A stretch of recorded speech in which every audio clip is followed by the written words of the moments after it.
Hi, my name is Matt Bemis, and thank you for joining us today for this webinar on rotating regions and best practices for them. Today I have Marwan. Hello. Hello. My name is Marwan Azam. I'm also with the Autodesk tech support team here, supporting CFD, and we're very happy to have you here today. Awesome. Oh.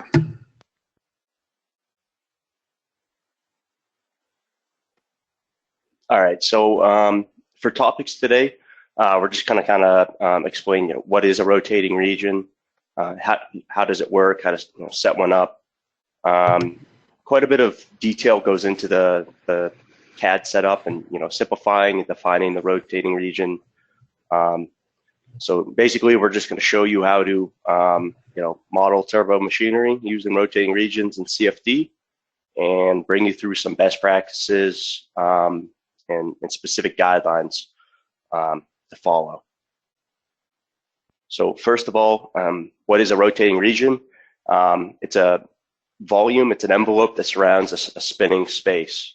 And basically, during the solve, that region rotates about its center line. So in practice, a rotating region will be put around an impeller, and it'll spin during the solve, moving a certain number of degrees per iteration, and that's how we study turbo machinery. A lot of times we suppress, the solids inside it, the impeller. It's not critical. It's still going to obstruct flow if it's a solid.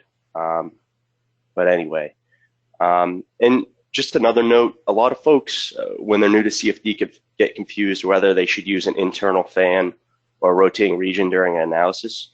You use a rotating region when you're trying to figure out the actual performance of a piece of turbo machinery. Or if you already know it, if you already have a spec'd fan and it's going into an electronics model, just use the spec sheet data. Whether it's a flow, pressure curve, whatever. This is when you're trying to figure out what how the turbo machinery is going to perform, and whether to make design changes on the impeller, volute, etc. Cool. So yeah. So can you hear me, Matt? Yes, I can. Yep. Yeah. So basically, if you want to design the actual blades, you want to use a rotating region. If you're just interested in a certain flow coming out, like Matt said, use an internal fan and use a pressure versus flow curve for that, or flow versus pressure, I should say. One other thing, just in general, when you do a rotating region analysis, it is a transient analysis. Yeah, exactly. Put you in the picture. Yep, and a lot of times you're trying to pull steady state operating points out of that. So we'll go into that later on, but it's by definition transient. Yeah. Whereas something, yeah, that's all. All right, here I got a screenshot of a rotating region I made in the upper right-hand corner. On this webinar, I'm basically going to focus on defining a known rotational speed. So you end up CADing in the rotating region. It's slightly larger than your impeller's exterior dimensions, and you end up defining a known rotational speed, and you ramp that up. So the best practice is basically you ramp up the RPM over the first 50 iterations. This just helps during the beginning of the solve to really not jolt the solver. And by the way, in real life, nothing goes from 0 to 1,000 RPM instantaneously. There is a ramp there. So just like in real life. Now you can do a known driving torque or a flow driven, so like a free spinning rotating region. Those are a little more difficult, but certainly, we can model them.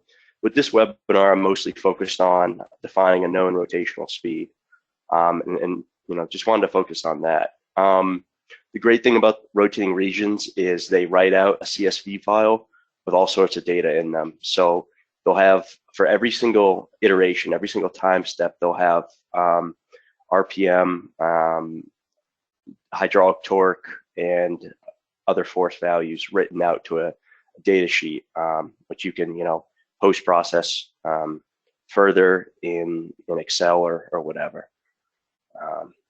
So just focusing on the CAD model a little bit. You want to make your rotating region, slightly larger than the impeller blades. So we usually teach to split the difference between the volute or the outer wall and the impeller blade. Now this can get a little tricky. You want enough space in there that quite a few boundary wall layers can fit in there. So if you make the rotating region too small in terms of diameter, it'll squish elements right up against the blade. And you can see in this picture, I'm pretty close. Probably will end up being okay, but it's definitely something you mesh and look at. And then if you should fix it, you go back in the CAD and make the diameter a little bigger. You want to avoid squished wall layers. It gets pretty obvious. And I have a nice screenshot in a minute of something I meshed. So, and just to add something in the meantime, the rotating region is going to be cylindrical, basically. Right, exactly. Always. So even though you might have a volute that this is spinning in, and just to comment on what Matt said, you want to split the difference. You want to split that difference at the smallest gap between the volute and the blades. Right. Because it will always be a cylindrical outside for that rotating region, and flat ends in the direction of the flow too. Exactly. So it could be a cylinder. Now inside of it, the shape of the blade and the hub and so on, it can have any shape it wants, but the outside is going to be cylindrical. Exactly. Yep. And again, just where that arrow is, you want enough room there so you don't have squished elements. And so, all right. So looking at the CAD model, this is just kind of like take a step back for a moment. I focused on centrifugal pumps, and basically they pull flow into the center of the impeller, and it gets thrown to the outside and discharged on the volute. Now, the approach to a rotating region analysis is the exact same for centrifugal pump versus axial fans. Doesn't matter what fluid you're using. These principles apply to they're basically universal. So I grabbed this pump I had on hand. This is production ready, so there's bolts on it and all. And I had to make a fair amount of modifications to the CAD. One note: I had a bunch of bolt holes and stuff. A pump model's kind of unique that most of the solid, if not all of it, is going to be suppressed. So you don't have to spend or waste too much of your time defeaturing stuff if you're just going to suppress it. So it's one of the few analyses that really it's all about the fluid internal volume. You have a rotating region and you've got your fluid around it, and that's really it. But anyway, I did focus some time, and I'll show you here on making CAD changes, really where it's going to matter. So so over on the right hand side, that's a cross section of the pump when I got it. And there are some issues here. So you have to build and fit in that rotating region. Now you want the rotating region to be planar with the back of the impeller and bring it forward. It's okay if you have solids that are in the same plane as a outside surface on a rotating region. If you suppress it, it won't matter. But one kind of takeaway here, you don't want to make your rotating region completely envelope the impeller and basically have a space around the back there. What that's going to do is basically just really squish your wall layers on the back, and you may get one layer of tetrahedrals in there. They're going to be really squished and have a terrible nodal aspect ratio. So I'll show you in a minute the CAD changes I did. Yep, so, all right, so that modified geometry is, I added the rotating region. Now the lower left-hand corner arrow shows, I actually put basically like a spacer in there between the rotating region and the, housing of the pump.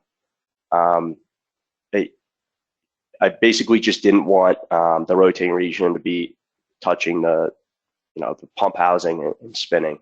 And if the blue represents the rotating region, notice how the blue doesn't wrap around the back of the impeller. It's exactly, what I said I wanted to avoid. It basically wastes, valuable resources in terms of element count, and it's not going to get you any difference in results. Now, this slide here is not even completely done. I actually go ahead and fill in the back fluid gap there, because it's just not going to play a big role in the performance of this pump. So again, don't mesh behind the impeller, and again, split the distance between the impeller outer diameter and the outer diameter of the housing. So,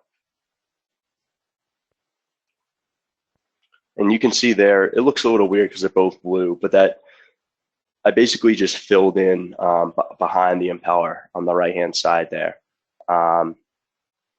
And that'll be suppressed inside a CFD, and we'll be good to go. Nice. Yeah, one point, you just think of the rotating region as a fluid itself. Right. Because that's the material inside of it. Even though we define the material as a rotating region, it really is the fluid, and as such, it has to touch fluid all around as well. Yeah, it's except on the inside, obviously. Yeah, it's absolutely a fluid, and once you do a couple of these pumps, you'll get comfortable with it. So now, really, after you do your CAD work for the rotating region, all that's left is really just defining that fluid. So my personal workflow is to just patch the surfaces. So right now in that picture, the inside of the pump is actually empty, and when it gets launched into CFD, it'll create an internal volume. But then I grab that patch and extrude a certain distance. So I usually use 5 times the diameter on the inlet and 10 times on the outlet. It might be a little bit overkill, but it doesn't matter really. If you don't want it to be so short that you have recirculating flow or flow with a lot of vorticity at the outlet, or else you can run into problems. But this is plenty enough. Your flow is going to straighten out, and you'll be good to go. So moving on to the boundary conditions. Now, this is really important, and I really hope to hammer this point home. Basically, you define the impeller speed in the rotating region material, and again, I said I wanted to focus on, I didn't want to really focus on free spinning or driving torque or something like that. Really, the most simple setup for a pump is to define the impeller speed and then define a flow rate. So if you define an impeller speed, you have to next decide in terms of boundary conditions whether you want to define a pressure drop through the pump, or you want to define a flow rate and then have an exit pressure. And so trying to break up the pros and cons here. Basically, prescribing a flow rate is much easier, generally speaking.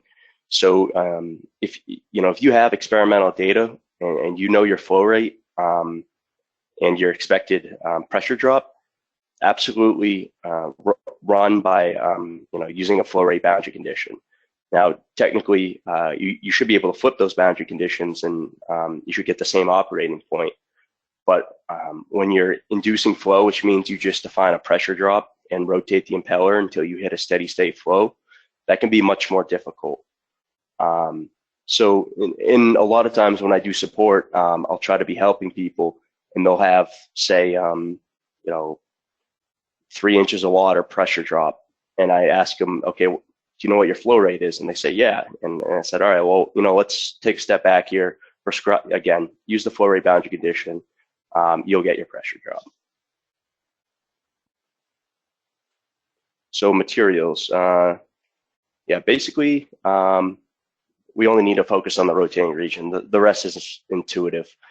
You define your RPM, and again, you should ramp it over your first 50 time steps, regardless of how big your time step is, how many degrees per iteration you're going. Just do it over the first 50. So the most standard approach or setup is 3 degrees per time step, which is kind of our go-to nowadays. Ramp up over the first 50, and then that last data point is just making the RPM steady state. So this looks like a steep linear curve that then just goes horizontal. All right, so meshing. All right, as expected, the meshing of the rotating region in the impeller is the most critical part of modeling turbo machinery. Generally speaking, just save on mesh and suppress your solid, your impeller. We're going to end up using a uniform mesh on inside the rotating region. The key is that you just want to make it uniform at the end, so you can apply all your other meshing parameters, and then at the end use uniform. So you're going to want to use surface refinement. So what that does is it allows flexibility in the thickness of the total thickness of the boundary layer mesh. So you can see there I have like 10 wall layers, and actually up by the trailing edge, that boundary layer collapses a little bit and it gets thicker over on the right. So you want that flexibility, and that's what surface refinement lets you do. Now, it helps to use gap refinement too. Usually you think of gap refinement more on like an electronics model or something. Certainly not going to help. It's not going to hurt. It's basically going to help with the spacing and the growth rate of the mesh. Now, when modeling turbo machinery, you're going to want to use 8 to 12 wall layers. Layer factor 0.6 to 1, and a very small gradation. Now, all this is we're basically meshing for the K omega turbulence model and to meet the Y plus criteria there.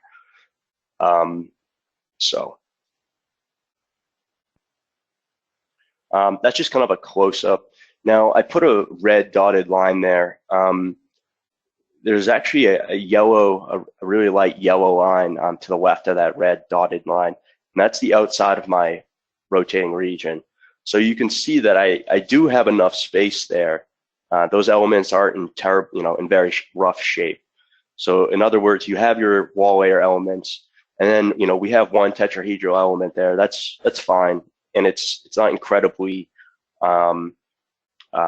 skewed or poor quality. So that's what you're shooting for. If you had really squished elements, you would want to go back and make your diameter of your rotating region a bit bigger.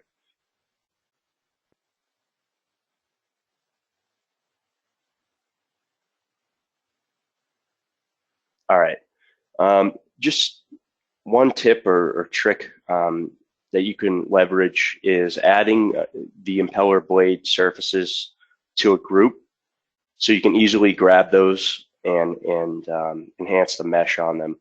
So again, you want a lot of mesh refinement on your blades, and by put in before you do anything, right when you launch into CFD, by adding those surfaces to a group, it's a really easy way to have good control over your mesh settings.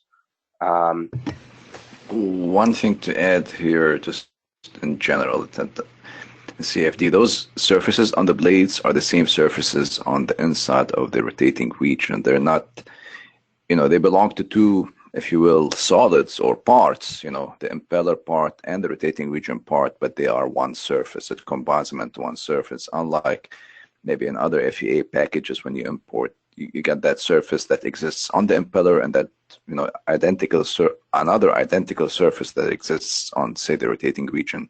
In this case, it's just one surface and it is a shared surface.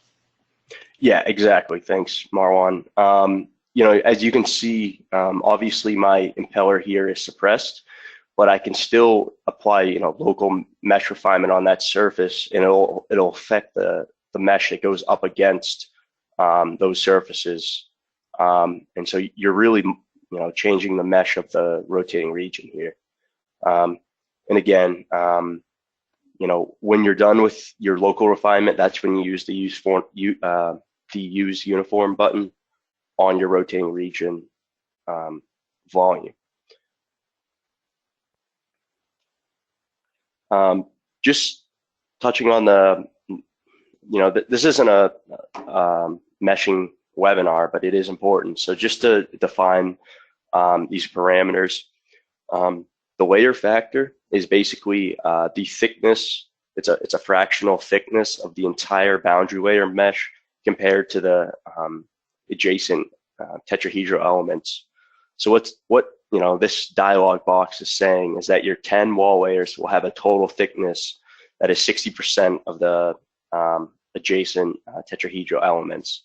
Now, just because we can, going back, that makes sense to me here. It looks like it might be a little closer to 1, but you could see that those are, that total thickness is definitely less than one whole adjacent tetrahedral element.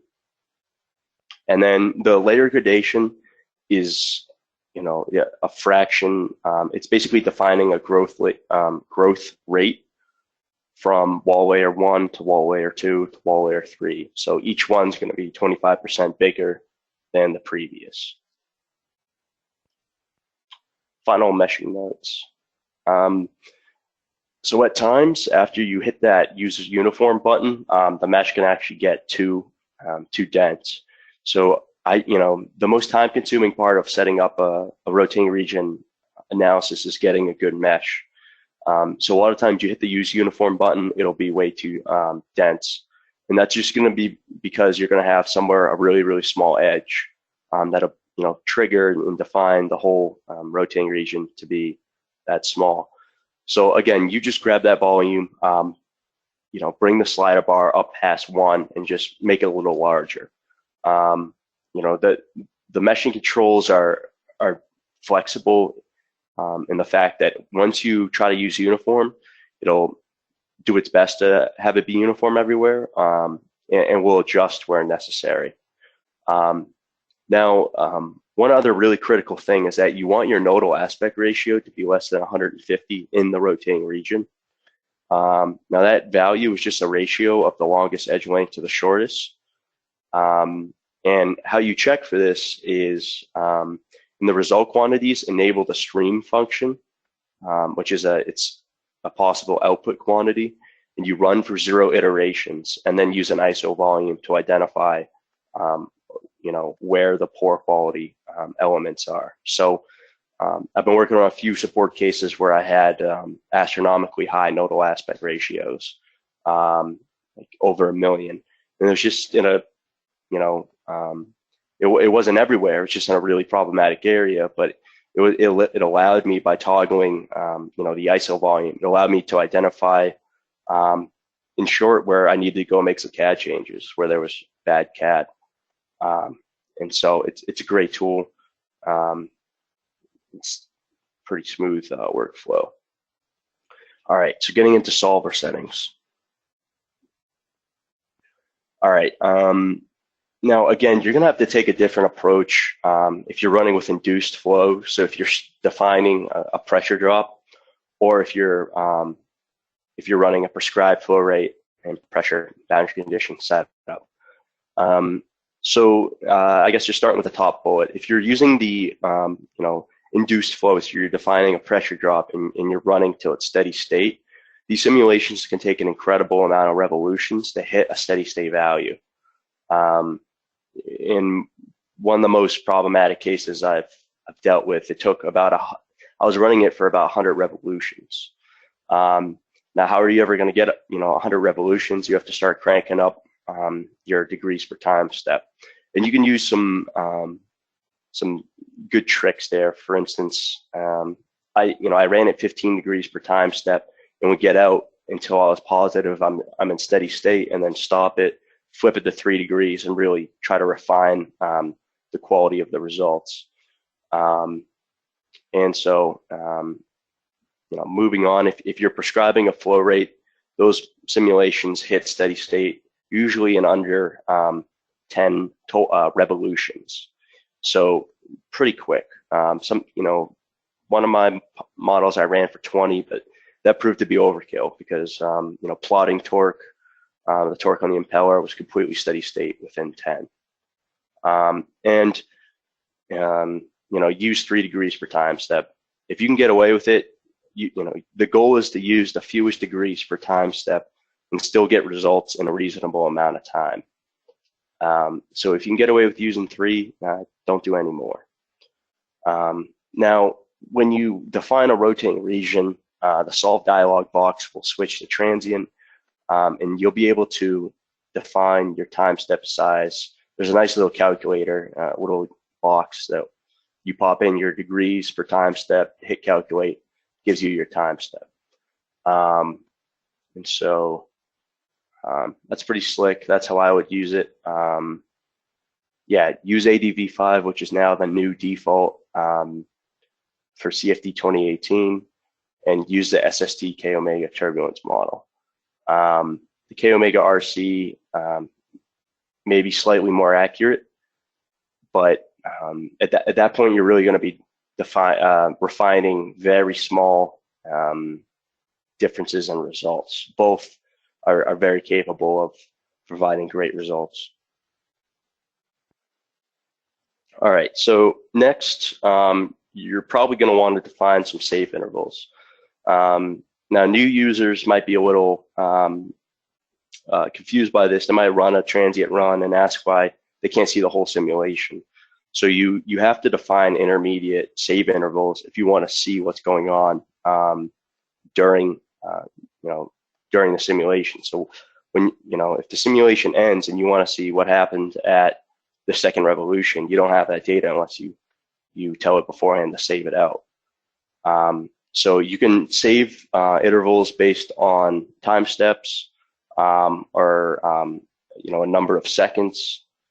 It's your choice. Just be cognizant that saving intervals is storage intensive. A lot of times it can be 100 megabytes, maybe even up to a gigabyte per. So probably don't save more than 20 to 30 steps unless you really have to.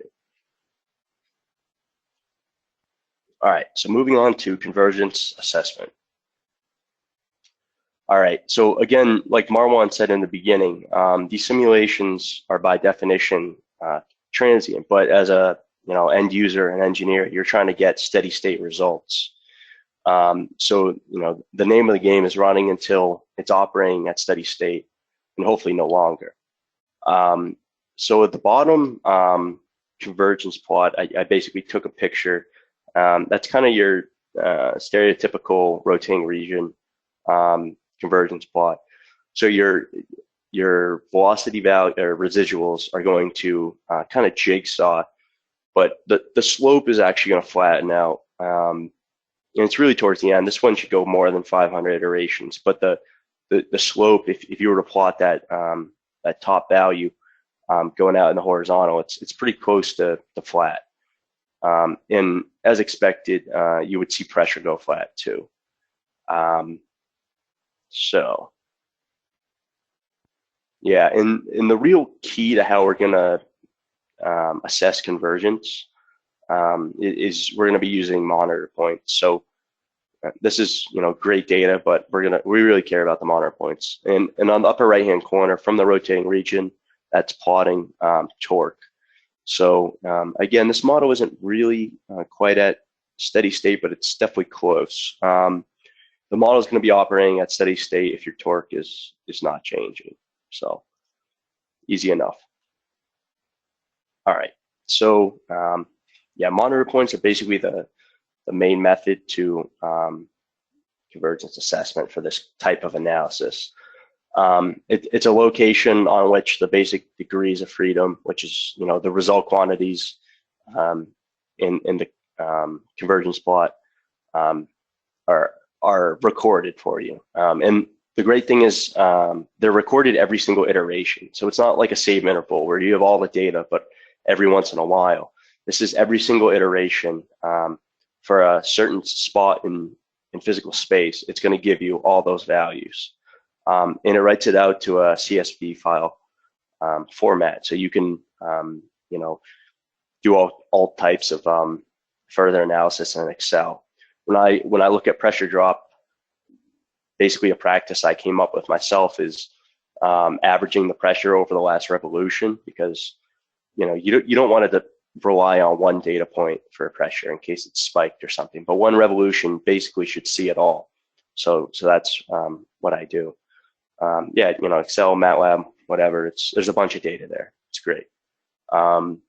Now, a very important thing is these need to be set up ahead of time. So this is one of the models I've worked on before. You have to define this before you hit solve.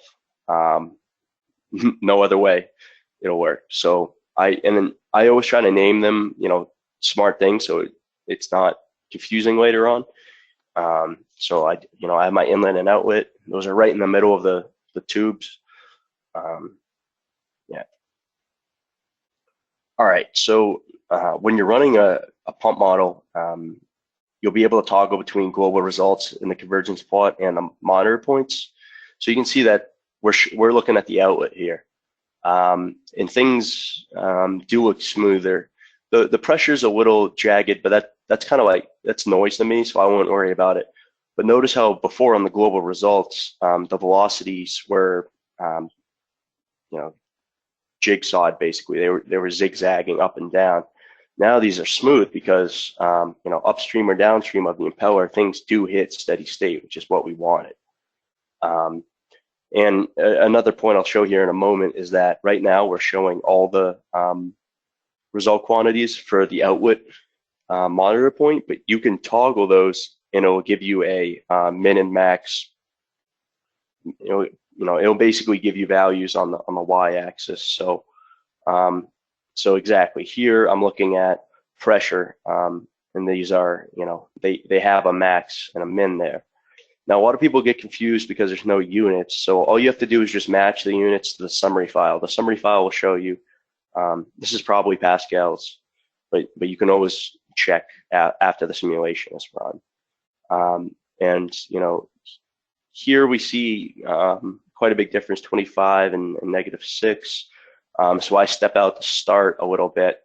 So now I'm looking at the last 2,800 iterations, and you can see that my range got much tighter. So we're pretty much from 0 to -6. So we basically zoomed in on the curve there. So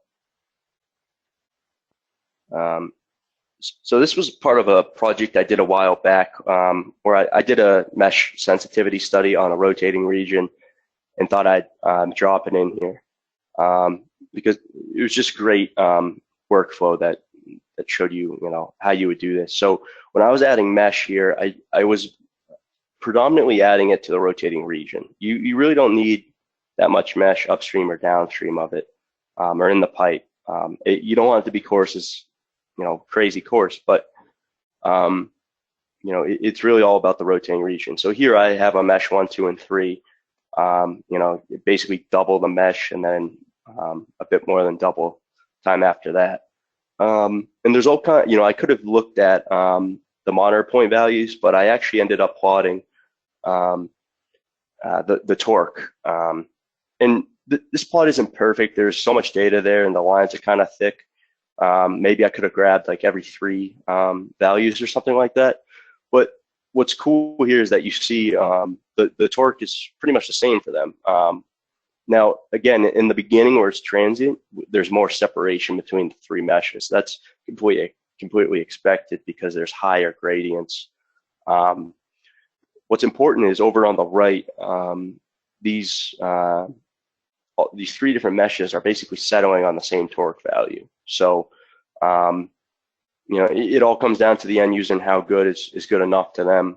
But I was pretty pleased when I saw this.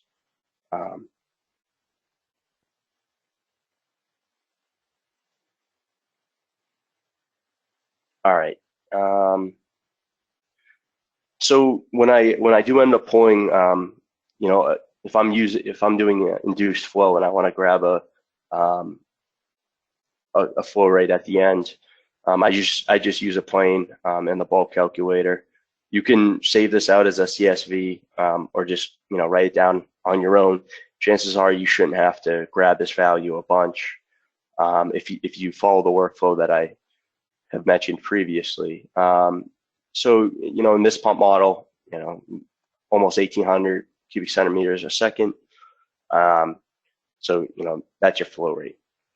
All right, so that's pretty much all I have to share. It'd be great if some people wrote in the the question dialog box if you asked us some questions. I might have gone a little fast, so I'm happy to go over and embellish a little bit on other points might have missed. Yeah, one thing that was very good, Matt. Thank you. One point I wanted to add, maybe you covered that, but I'll just reiterate that, is that everything inside of the rotating region will by default rotate. So the blades will be rotating. And as such, if you have a solid, let's say there's a shaft running through the rotating region and it extends outside the rotating region and is connected to other solids, those solids will rotate. So you want to break that connection. Otherwise, you're going to see something outside the rotating region, the solid spinning around. Sure. Thanks, Marwan. Yeah, there's some weird nuances there. Now, when I define that rotating region in the same plane as the back of the impeller, I would have to test it, but you would definitely want to suppress it because I've ran into some issues where if the rotating region shares a face with the impeller and the solids mesh to run into problems. So if you have all the space in the world and you want to mesh your impeller, go for it. But if you're trying to avoid weird gaps and poor poor quality elements, then you're going to want to suppress it and kind of align your rotating region like I did.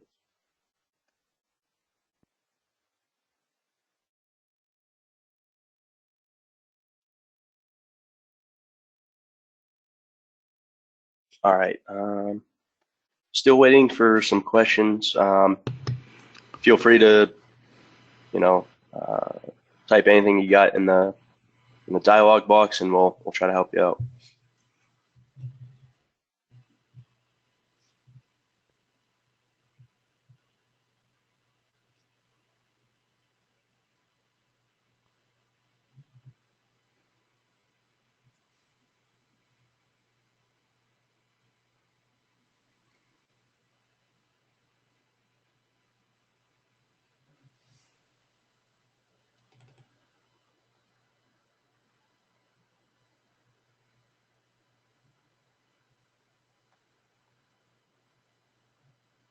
All right, so we do have a couple questions. What Y plus are you targeting? So, you're just going to follow standard criteria with the SSTK omega. In short, you're going to want to get the Y plus as low as possible. I was working on a model earlier, or I got it down to like 2. A lot of times that's not really possible or feasible. But shoot for under 10 for sure. And the lower the better, really. And that's why I spent so much time on speaking about meshing, the impeller. Now, someone asked if we could show an animation of the model rotating. I actually didn't move it to the computer I'm presenting on. I tried to, but that project's about 50 gigabytes in size, and I was a little short on time. You know, it looks great, and you know, maybe it's something I should have grabbed as an animation, but that is one that, you know, one of the main reasons why you want to have save intervals, because those are going to be your frames. You know, if you don't have sufficient save intervals, you're not going to be able to make an animation.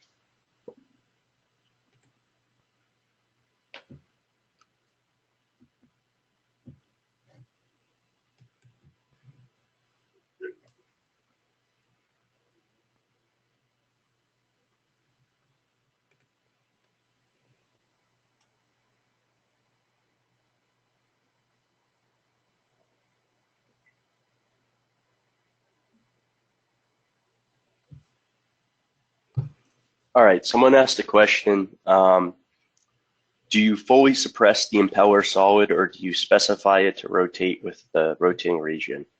So you don't really do anything to the solid impeller.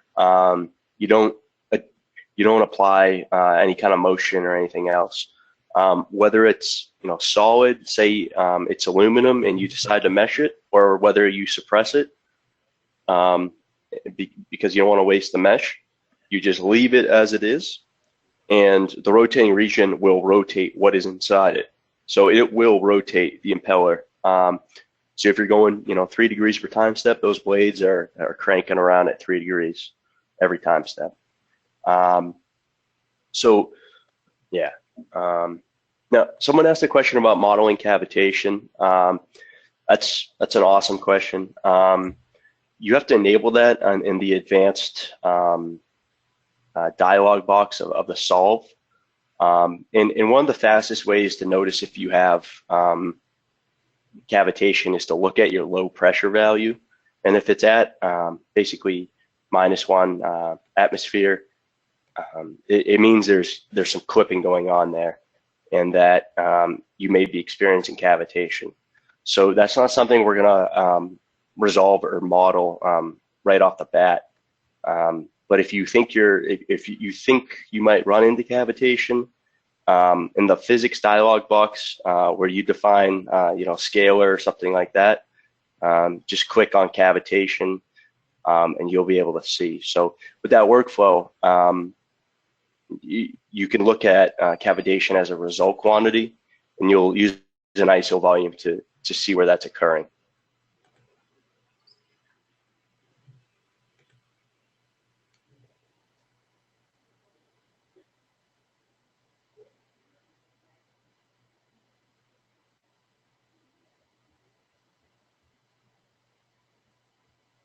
All right, so we had an attendee say, are there any different issues that would come up with compressible fluids, and are there Mach speed limitations to the models? So we would consider, from a CFD perspective, we would consider a compressible flow, or we would need to model the compressibility physics. The rule of thumb is if our Mach number is above 0.3. I wouldn't say the fundamentals here change in terms of modeling, you know, compressible flow at turbo machinery. You know, your turbulence model isn't going to change. You know, it's probably going to require more mesh, but that's you know, that's typical. I would say your fundamental approach isn't going to change there. No, and in fact, sometimes we do turn compressibility on, even though physically it's not a compressible flow, and in certain difficult analyses, and it does help if you just set it to compressible. There's no other change that you need to do to the model except to set it to compressible, and it would converge easier. Yeah, in some really difficult or unstable situations, I think Marwan's speaking to an issue we had with a free spinning rotating region. We enabled compressibility, and it just it basically allows the fluid to be a damper. So you can think of it from that kind of approach to engineering.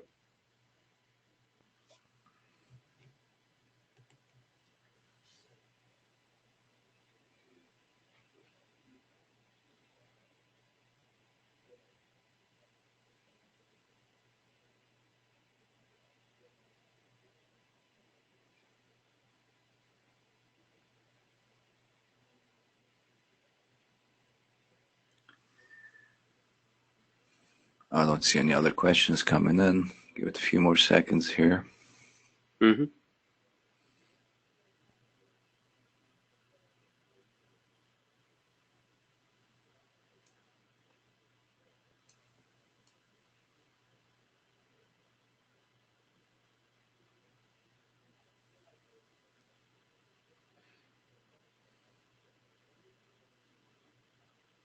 All right, if we don't have any other questions, go ahead and wrap this up. Thank you for attending. As always, we'll post this on YouTube, and we'll have a link to a box folder with the share files for basically the projects that I had included on the webinar, along with the slide deck. So thank you very much. Thank you, everyone, and hope to see you again in our future webcasts.